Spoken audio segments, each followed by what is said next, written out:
All right, guys, welcome back. Got the bike torn apart, blew some gaskets, let it overheat, need to rebuild it. So I figured today we would go over the build. It's a 2011 YZ250, or it was. Now it's got a 325 CEO kit on it, with lots of other bits and bobs. Let's go take a look at some of the parts I got off the bike. All right, guys, here we are. Please excuse my mess. The first part we're going to talk about here is the pipe. It is absolutely massive. It is the biggest pipe you can get for a YZ250 on the market. If I'm wrong, please correct me, but it's giant. It sticks out there a ways. It sounds meaty, but it provides the power. It is about 16 inches in circumference. Eddie provides it with the CEO kit.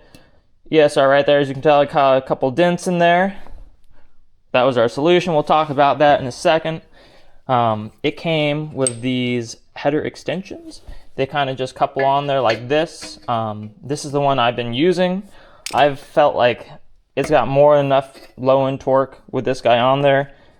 Maybe we'll try this at some point, but I don't think we'll need to. This is our kind of custom skid plate. I got it for about 50 bucks off the Facebook Marketplace. It's a Hyde Skid plate. It's meant to fit a stock pipe. Took a few hours with quite a few zip ties and a heat gun, and kind of melded it to fit that pipe. I went ahead and took a pair of bark busters and I formed them, bent them to fit this on there, give it a little bit some more support.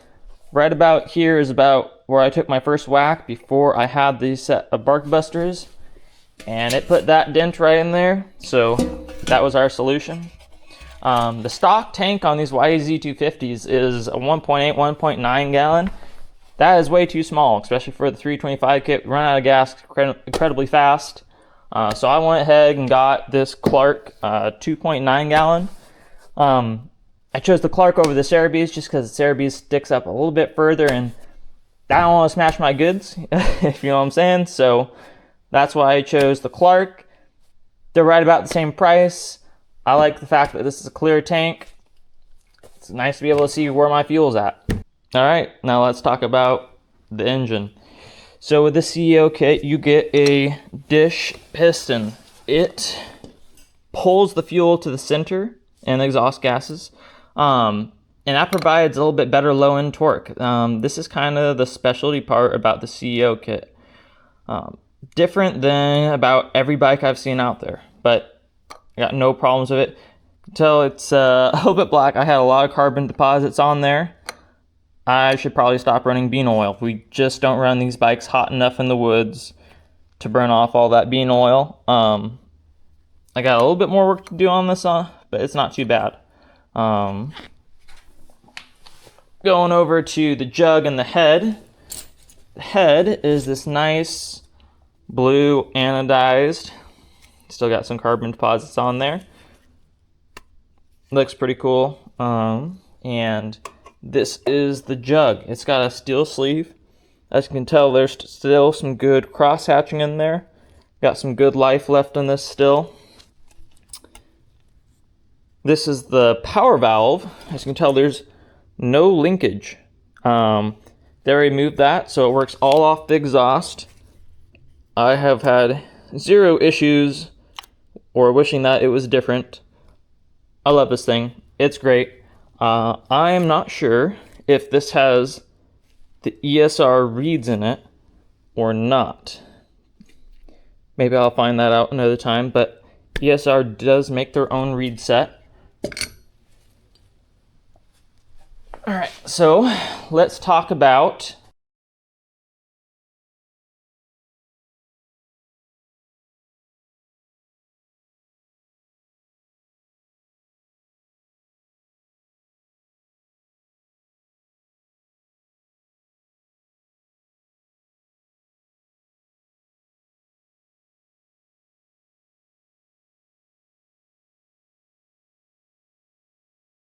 all right, this is the carburetor. It is a XTNG Gen 3 Plus. It is a metering rod carburetor.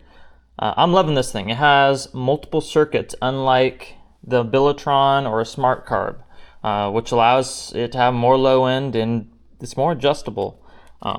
Here we are. So the choke, as you can tell, is this guy right here. You got your idle screw right here. Sorry, there we go. There's your idle screw. And then this is your fuel assist screw. A little different than a normal carburetor. This is where your power jet would go if you had a manual one. Mine runs off a solenoid, so I transplanted the solenoid off of the original carburetor right here.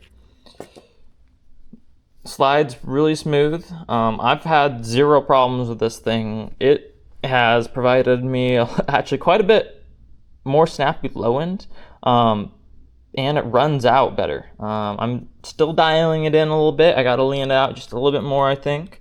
Maximize my fuel economy, but I've had zero issues of it. Actually, I should correct myself. In the literature, it's a little bit funky. So I have it, according to this set of literature, on mode 1, where I have the air assist circuit turned on, which allows for a maximum low end, versus mode 2 allows it to have a smooth idle and low end transition. And the single circuit works just like how a smart carb would. Obviously, I didn't get a smart carb, so I'm going to take advantage of that low end. If we address this other set of literature, let's see if I can get this here. It talks about, you know, what they made it for, which is my bike and all that. And I did not go mode 1 on here because it shows the air circuit off. I went with mode 2 settings. That's what made most sense to me. I'm hoping that's what they meant. A little bit confusing between the two, but so far, no issues.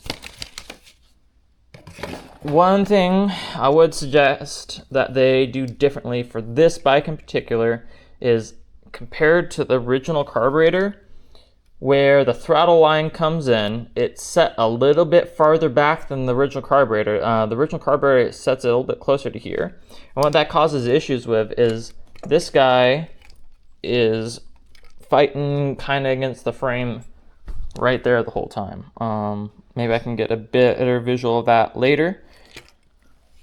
But it's kind of a pain to install for that reason, and that reason alone. All right, next thing we'll address is this has a 450 swing arm. It makes it so the axle is a little bit bigger. Actually, the swing arm itself is lighter. Allows it to fit these fancy rims. I did not put these on here. The guy before me that had this bike did. They're, what are they called? Marchesinis. These are about $1,700 rims. I'm thinking about maybe changing them out just because I'm scared of damaging more than I already have. It's a 19-inch, not an 18-inch. Not the most ideal thing for, you know, the type of riding we do. But I do got a really nice tire on here. It's a Kenda Ibex. Honestly, for a 19-inch rim, I don't think you can get a better tire. They do wear a little bit fast. I probably have close to about 250 miles on this. And as you can tell, it's already starting to peel. I did already reverse this tire because it's out wearing in one direction, so I flipped it. Life expectancy isn't long, but I don't think you can get better traction. Another thing I got going is these Emperor braces. So far, so good. Loving these things. A little bit difficult to install, but you know, I'm sure all braces kind of are. I went ahead and got my suspension done on this bike because it was set for the sand dunes and big jumps, and that does not do well for absorbing rocks and roots on the trail. It was beating me up. I got some Cycra handguards on here. These things are great. Might change them out at some point to something that bends and deflects off of trees a little better than just bouncing me off. But it does protect my hands from getting whacked by all those twigs and everything hanging over. You know, sometimes the trail isn't groomed and trimmed the best, and these do prevent my fingers from getting whacked. I do need to replace some of the graphics on here. Not the biggest deal. Plastics, stickers, they can always get replaced. I'm fine as long as it's mechanically sound. Another thing is it's got a big brake kit on here. I might whizzy wheel the rotor a little bit to give it a little bit better grip. Haven't had too big a problem with the brakes since I put new pads in there. The pads that came with were toast. They got heated up and they did not want to grab. You would grab a handful of front brake and you couldn't lock up the front tire, which is crazy. I've never seen that before. All right, next I have to install is this impeller kit. Came from CNC, well, NICECNC. Honestly, it was like 35 bucks. Figured can't go wrong. Provide a little bit more cooling. We'll install that when I throw the bike together. But I think that is about it. Again, this is a 2011 YZ 325 with a 325 CO kit from ESR. Eddie Sanders put together the engine himself. I bought the bike from him. I love it. I think according to, like I said, my calculated butt dyno, it's got to be close to 60 horsepower, especially with that new carburetor on there. Be cool if maybe I can get this on a dyno at some point. Or at least we will get it set up against this 2013 300 SX. That's my dad's. I'd love to get these two in the sand together, give them a drag, you know, see how they perform. Let me know if you guys want a review on any of these other bikes.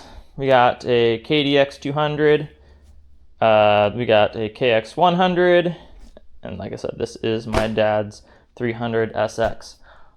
All great bikes in their own right.